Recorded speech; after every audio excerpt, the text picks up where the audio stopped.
child's cap stained with blood floating at the base of a waterfall. It was the only thing ever found after a father and son vanished without a trace. No bodies, no footprints, no proof they ever made it up the mountain. And no one could explain why Marcus Johnson had chosen Blue Ridge Forest, a place marked by decades of mysterious, unsolved disappearances. It was June 1996 in Atlanta. Marcus, a 35-year-old black military veteran, had taken his 11-year-old son Malik on what he said was a weekend camping trip. 3 days later, they were gone. All that remained was a silver-gray pickup truck eventually found abandoned in a junkyard across state lines. No blood, no documents, no Marcus, no Malik. The only clue ever discovered was a red, blood-stained child's baseball cap wedged beneath a rock at the bottom of Lower Ravencliff Falls. But the strangest part, that camping trip may never have happened. No one else could confirm it was real. Just Marcus's word. And now, 27 years later, the questions still linger. Was Marcus running from something, or was he being hunted? And Malik, did that little boy ever really step into the woods with his father, or did he never leave home at all? Atlanta, Georgia, summer of 1996. On the south side of the city, where the hum of passing cars blends with old-school R&B playing on front porch radios, Marcus Johnson had grown up and returned to live after leaving the military. Marcus wasn't someone who stood out. He was quiet, polite, worked as a mechanic at a small local garage, and mostly kept to himself. His one-story wooden house at the end of Bishop Street was home to just him and his 11-year-old son Malik, ever since Marcus's wife Keisha passed away from cancer 2 years earlier. Neighbors remembered him as a devoted father. Mornings he'd walk Malik to school. Evenings he'd work extra hours fixing cars. On weekends, the two would shoot hoops at the park or pitch a tent in the backyard, pretending it was a real campsite. Bishop Street was a tight-knit black working-class community, a place where many had been pushed out of the city center by redevelopment. But here people looked out for each other. They shared childcare, dropped off food during funerals, and always knew who was coming and going. That's why when Marcus said he was taking Malik on a weekend camping trip to Blue Ridge Forest, the first thing neighbors asked was camping. Marcus doesn't go anywhere.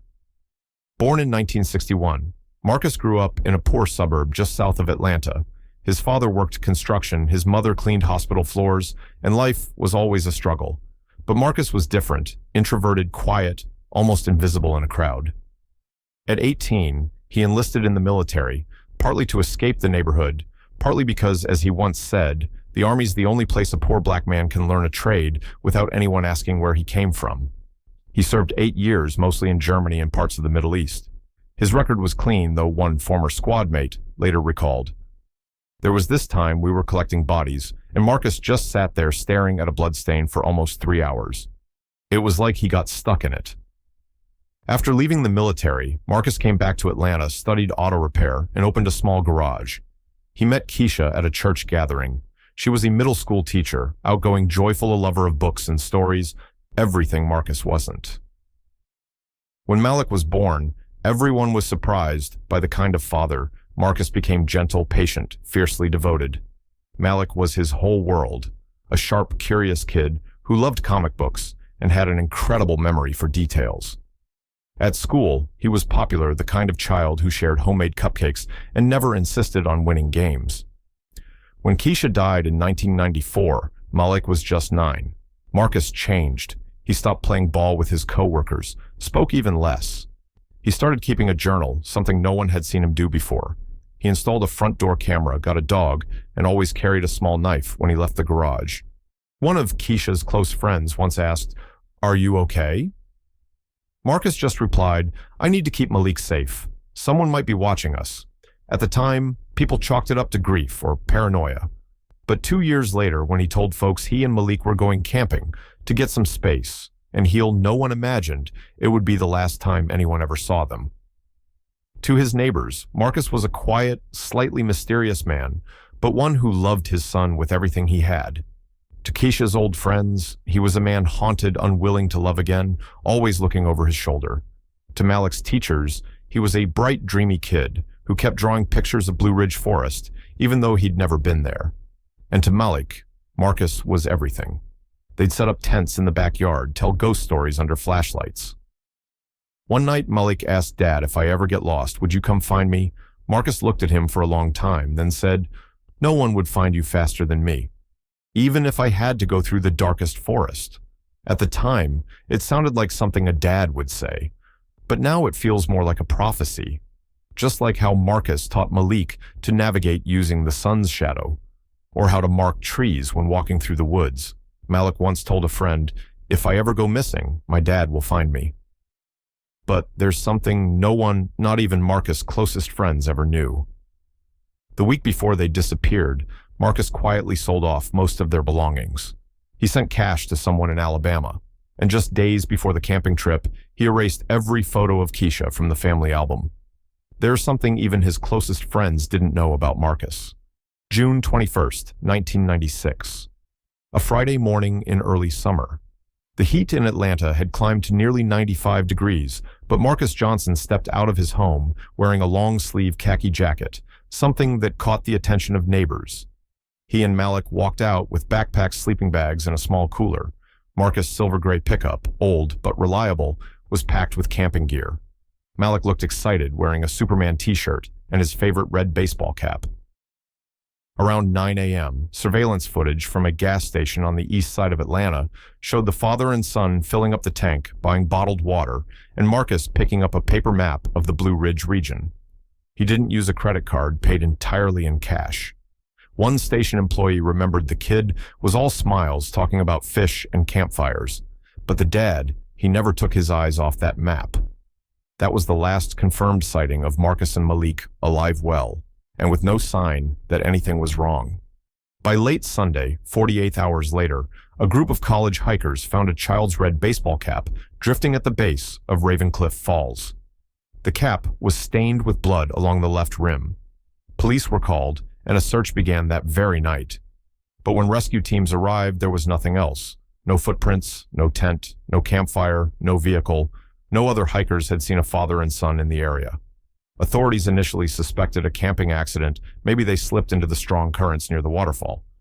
But one detail made that theory harder to accept. There were no tracks leading to or away from the falls. On Monday morning, police officially declared Marcus and Malik missing. Local volunteers joined the search. Back in Bishop Street, their neighbors were stunned. No one had expected Marcus' cautious quiet. Marcus to take his son to Blue Ridge, a forest infamous for its dark history of unexplained disappearances. A friend of Keisha recalled, "She once told me Marcus had these dreams, a waterfall, blood screams in the woods. I thought it was war trauma, but now I don't know." That Monday, local search and rescue teams, along with White County deputies, launched a full-scale operation around Ravencliff and the surrounding Blue Ridge forest.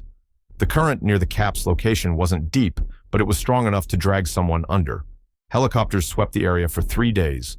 Search dogs were brought in, but nothing. No blood, no clothes, no gear that proved Marcus and Malik had ever camped there. Then came the first strange clue. Not a single park ranger, campsite manager, or a local hiker had seen Marcus or Malik. No reservations, no unfamiliar license plates, no strange noises at night, no distress calls. The forest remained undisturbed, like they were never there at all. An older ranger, Tom Wilkes, 62, who had worked on several missing persons cases in Blue Ridge, put it bluntly, "Ravencliff isn't simple. Every year we get a few slipped and vanished cases, but there's always something. This one, total silence. All we've got is the cap." That red cap, the only item positively linked to Malik, had no DNA beyond the blood. No hair, no fingerprints. The blood type matched Malik's AB group, but even that wasn't conclusive. 4 days after the disappearance, Marcus' closest neighbor, Mr. Clyde, remembered something. He'd once helped Marcus install a GPS tracker in his pickup, though the device had never been activated. Police traced it and made a shocking discovery: the truck hadn't gone directly to Blue Ridge. It had taken a 3-hour detour down an unmarked trail heading toward Alabama before looping back into Georgia, and then the signal vanished. That route wasn't on any camping map. If Marcus really intended to reach Ravencliff, this path made no sense. On the 5th day, an anonymous call came in to Atlanta PD UR looking for Marcus Johnson. "Stop looking in Georgia. He wasn't camping. He's running." The call lasted just 17 seconds. The number was blocked. No trace.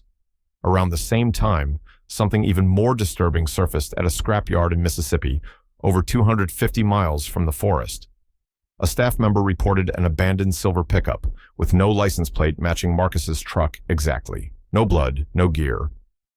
But under the floor mat, police found something that flipped every theory on its head, a notebook torn in half. The only legible words read, "If you're reading this, don't trust anyone." As the disappearance made headlines, the Bishop Street community was thrown into disbelief. To them, Marcus wasn't just a quiet neighbor. He was a symbol, a strong, devoted single father in a community often overlooked. He never left Malik alone. Never went on long trips, never let his son out of sight. So when the media began framing the case as a camping accident, few believed it. Ms. Loretta, who lived next door, said it plainly: Marcus wasn't the type to go camping without checking every detail 3 times. He was military, you get that. If there was an accident, there'd be a trace. But there's nothing here. People started to split. Some believed it was a tragic accident, that maybe they got lost, dehydrated. But others, especially those who'd known Keisha, began whispering something else, that Marcus had planned this. That this wasn't a disappearance, it was an escape. Doubt grew when police confirmed a chilling detail. No one besides Marcus had ever heard about the camping trip. Not Malik's teachers, not the garage owner, not anyone at church. The only person he'd told was Mr. Clyde, and all he said was, "I think Malik needs to breathe some deep forest air." And then there was that notebook, the torn page, the desperate line. "If you're reading this, don't trust anyone." Police kept it quiet, afraid it would spark panic. But inside the department, the case had already split in 2 directions. One team still leaned toward an accident. The other, led by a young investigator named Elijah Monroe, began digging into Marcus' past.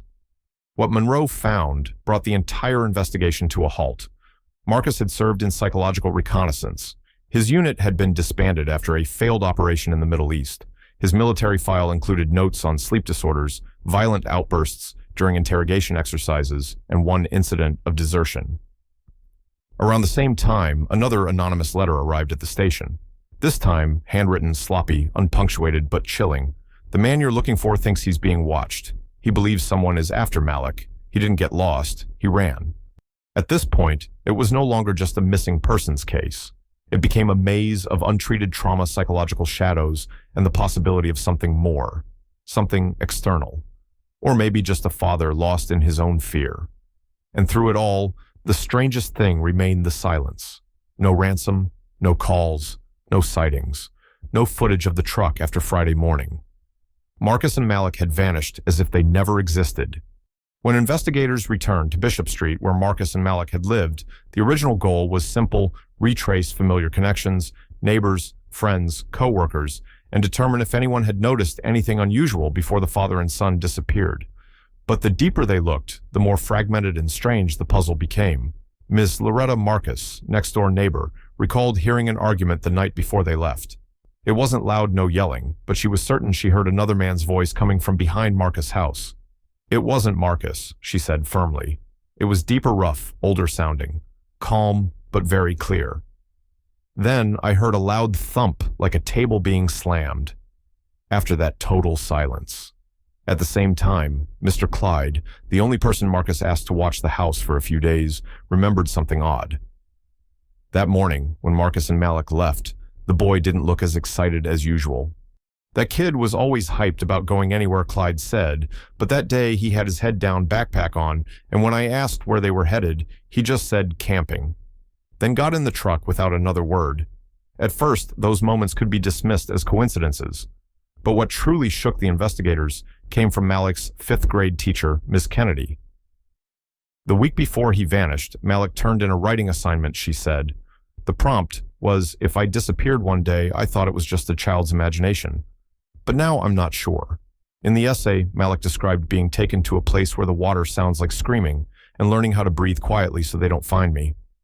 One line stood out above all. "Dad says if I hear footsteps at night, I should bury the map." That statement deeply disturbed investigators. No one had mentioned Malik bringing a map, and no map was ever found at the scene.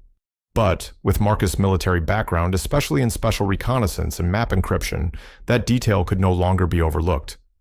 At this point, the entire foundation of the case began to shift. It no longer felt like an accident. And it didn't feel like a typical missing person case either. If what Ms. Kennedy said was true, Marcus had been planning something for a long time. About a week after the disappearance, with the investigation reaching a dead end, a phone call came in from a woman living nearly 40 miles from Ravencliff in a small town called Dahlonega. Her name was Naomi Ellis, 58, living alone in a wooden house off Highway 60. Naomi reported that on Sunday afternoon, the last day Marcus and Malik were seen, she spotted a young black boy, maybe 10 or 11, darting across the road near her home. He was wearing a white shirt, looked dirty and scared, she recalled. He stood by the roadside like he wanted to cross, but then turned and ran into the woods. She hadn't taken a photo and hadn't thought much of it until she saw Malik's face on the news days later. Then she froze. Investigators searched the forest near Naomi's house, but again, no tracks, no clothing, no signs, just silence. Back in Atlanta, something else surfaced, something chilling. An IT technician from the investigative team discovered a corrupted data file from a traffic camera just 3 blocks from Marcus's house. The camera should captured his truck leaving the city on Friday morning, but the footage from that window had been overwritten, not due to a malfunction, not a power outage. A manual overwrite replaced with footage from the day before. Anomalous overwrite, the technician called it.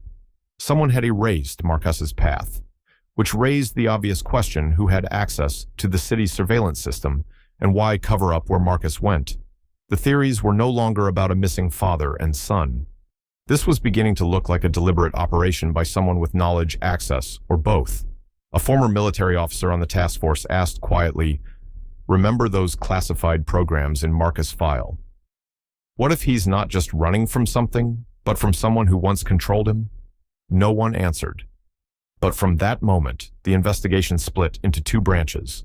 One to keep searching for Malik, the other to quietly unearth Marcus's military history, knowing full well that some things once buried aren't meant to be found.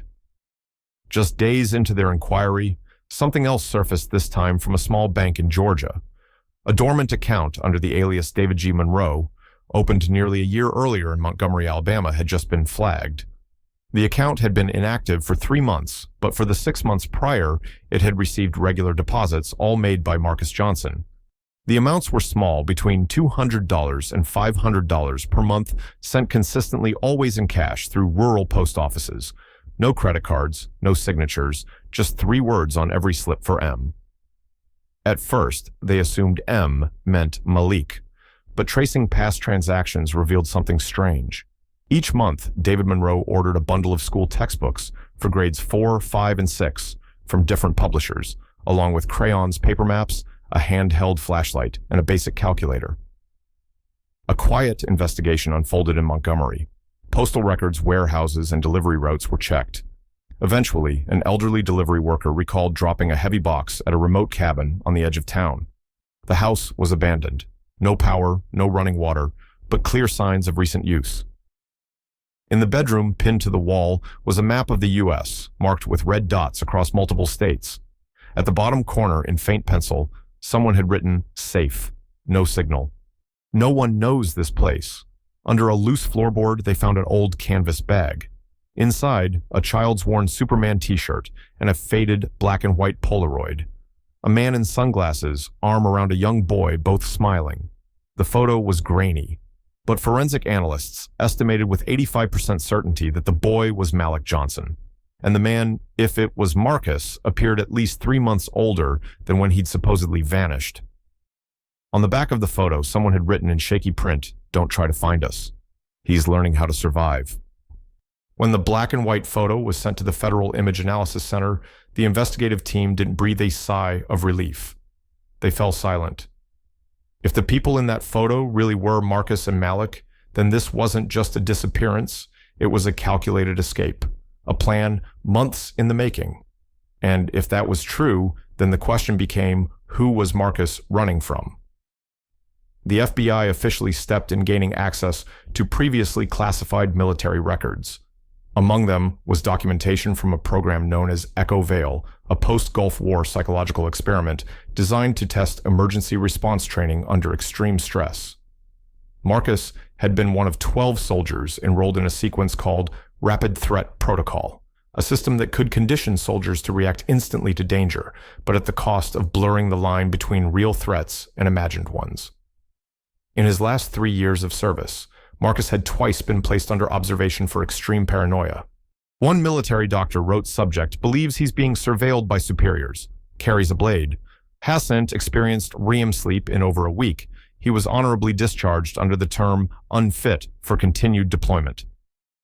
But one detail wasn't officially recorded during a panic episode. Marcus once tried to strike a commanding officer, claiming the man was going to take the child I haven't had yet. That was in 1985, nearly a decade before Malik was born. Roughly a month after the photo was circulated internally, a call came into the FBI hotline in Atlanta. The woman identified herself as Sheila Raines, 42, from Selma, Alabama. Her voice was steady but heavy with guilt. Her first words, "I think I saw the man in the photo." But he didn't go by Marcus. According to Sheila, in early 1997, about 6 months after Marcus and Malik disappeared, she was working as a waitress at a roadside diner.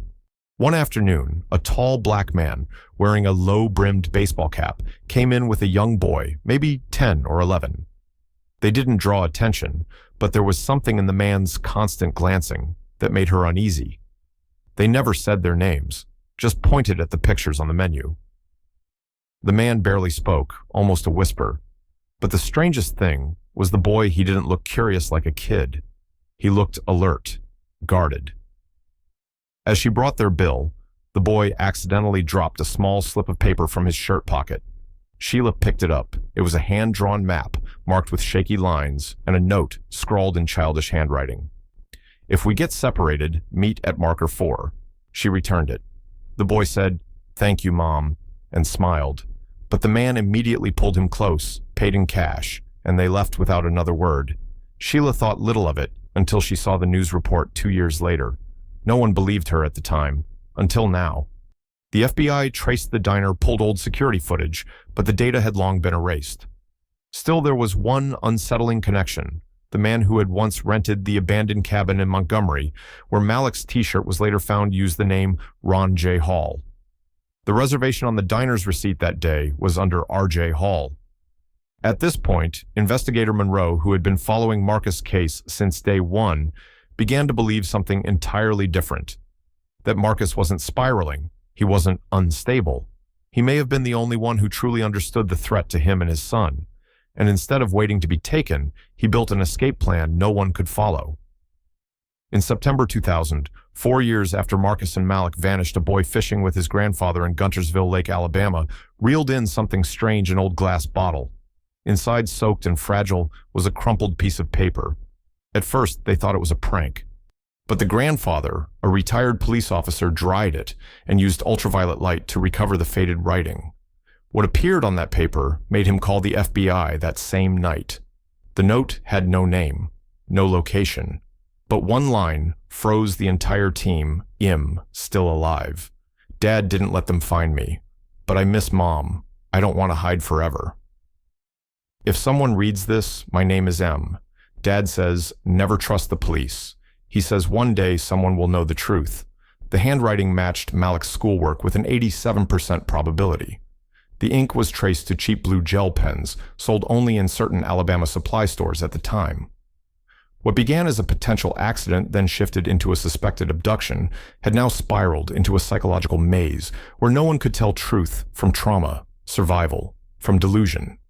Investigator Monroe, by now removed from the case for straying from official lines, documented one final entry in his internal journal: "We're not just chasing the missing. We're following the footprints of a father who didn't trust anyone, not even the truth." That very idea split the FBI down the middle. One side argued it was a deliberate disappearance, a fugitive case, plain and simple. But the others, especially agents who had worked with marginalized black communities, long ignored by the system, believed something deeper: that Marcus had discovered something too dangerous, and the only way to protect his son was to vanish. But one truth became undeniable. If Marcus was still alive, he had outsmarted the system for nearly a decade. No trails, no signals, no tech, no real goodbye. Only Malik, the boy who may still be out there. A name, a memory, a quiet signal sent from somewhere no one has ever found. In 2001, 5 years after Marcus and Malik disappeared, a televised interview with Evelyn Carter, Keisha's mother, brought a wave of unexpected emotion to the public. When the host asked, "Do you believe Marcus was a good father?" she didn't answer right away. Instead, she looked down at her hands, clutching an old photo of Keisha smiling brightly, her arms wrapped around Marcus during a church service. Then quietly she said, "I think he was a good husband, a good father. But after Keisha died, something in him shut off. He started looking around like someone was always watching. He wasn't the Marcus I used to know." She recalled that just 2 weeks before they vanished, Marcus showed up at her door late one night without warning. He stood outside for more than 10 minutes before finally asking her one question. "Do you believe someone can disappear without anyone laying a hand on them?" Evelyn thought he was just struggling with grief, so she simply hugged him and said, "You need rest, son." Then she reached into her pocket and pulled out Keisha's journal. Many of its pages had faded, but one entry from 1993, a year before Keisha passed, stood out. Marcus had the dream again. This time, he said he heard our son calling him at night from the forest. But when he got there, all he saw was a red cap floating in the water. Those words left viewers silent, because 3 years later, that exact red cap, Malik's cap, was found at the base of Ravencliff Falls. From that moment, the questions began to fracture. Had Marcus truly gone mad, or had he seen something coming? Or worse, had he written the script for this disappearance long before it happened? By 2003, nearly 7 years after Marcus and Malik vanished, the official investigation had gone cold. But an independent team of journalists in Atlanta, led by veteran investigative reporter Charles Darnell, decided to reopen the story. They had no government funding, no pressure from prosecutors. They were driven by one goal: the truth. In a recorded but never publicly aired interview, Darnell shared a chilling revelation from a former soldier who once served in the same unit as Marcus. The man requesting anonymity revealed Marcus was part of a reflex emotion trial. When placed under stress, he didn't scream or run. He locked down, controlled his environment. They called it the anchor point reflex. That's why he always carried a knife, hid maps, memorized escape routes before anything even happened. Given what happened later, that behavior took on a terrifying new meaning. Maybe Marcus wasn't just afraid of losing Malik. Maybe he had been conditioned to respond to that fear with only one solution: disappear. A military psychologist who reviewed Marcus's old simulation logs said flatly, "If this is true, Marcus isn't just a man. He's a living program reacting to triggers someone else implanted years ago."